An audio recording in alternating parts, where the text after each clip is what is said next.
So the first question is kind of a common one that we get from members, and it's just why did we need to go through and redesign the rates? What was wrong with the old rate structure?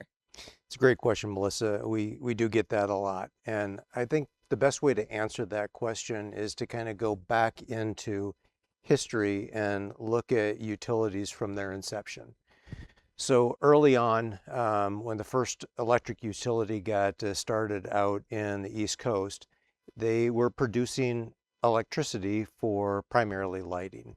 And they would connect customers with the lighting load, and they would bill them based on the total volume of electricity that those lights used.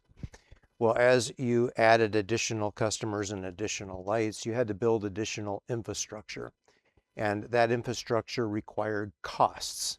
So if you had a customer who was just using their singular light at night, and maybe they only used it on the weekends, they used a very small amount of energy. But when you billed them for the amount of energy used, it wasn't enough to recover all the fixed costs of keeping that system up to date. So they introduced the fixed use charge, and that's been part of electric rates almost since a decade after the creation of electric utilities. And that methodology worked quite well up until about 2 decades ago. And a couple decades ago, we started seeing utilities facing a new problem. It's not just how much energy they were using and how much it cost to cover the fixed costs, but it also was how much energy was being used at any given amount of time.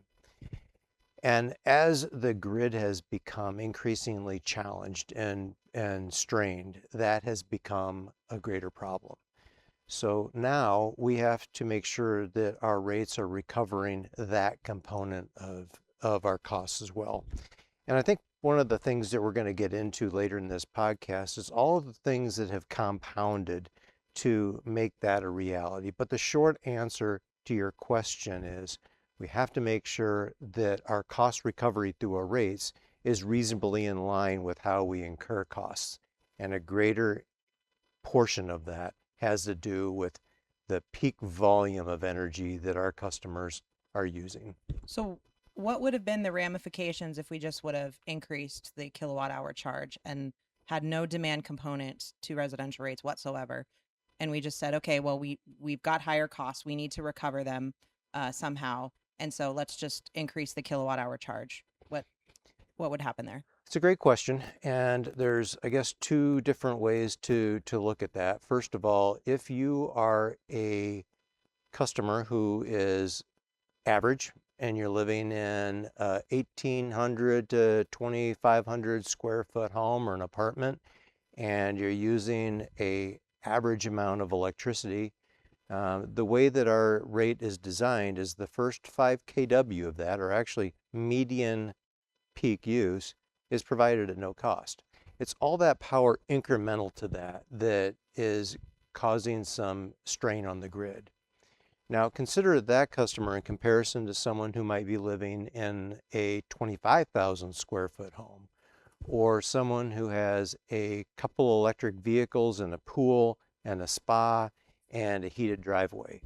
It's that extra electric use that is atypical that we need to recover the costs for outside of the norm.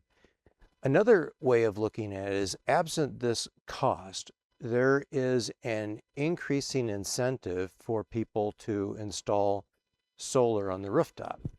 And you might say that's not a bad thing, and I think I would agree, as long as those who are choosing to install solar on their house aren't aren't being subsidized by the rest of our members who may not be in a position to be able to incur that type of cost themselves. So this is really a way of making sure that our rates are aligned with cost causation. Gotcha. So that what we're really trying to do in this is to reduce or eliminate the amount of subsidization that we're seeing, across the membership, so that the essentially the cost causers become the cost payers instead of everybody having to pay, a little bit of a fair share when it's really may not be attributable to the incremental power they're using. Yeah, I would say that's a good part of it. I wouldn't say that's the only reason for this change. The other underlying issue is that the grid, as we'll get into here in just a little bit, is very constrained, and we need to make sure that our cost recovery through our rates is in line with how our power suppliers and how the transmission grid bills us. And if we get that out of kilter, we can run into a time where we end up being very financially constrained. So Reed, as our CFO, is responsible for making sure all of our bills get paid in a timely way. And if you think back on having a rate design that is all volumetric by just how much energy that you purchase, excluding fixed cost recovery, and then you had a season where, like this month, where we have been unseasonably warm weather. We're not selling a lot of power, but we are receiving a lot of fixed costs that we have to recover. We could find ourselves in a situation where we don't have the cash to pay our bills. On the other hand, we could have a January, very much like we had in 2024, where our customers are using a tremendous amount of electricity and more than paying for the fixed cost. So this is a way of really helping us levelize our costs and keep our rates more modest and anticipated for members. One thing I'd like to add to that, Doug, is that we are a not-for-profit utility.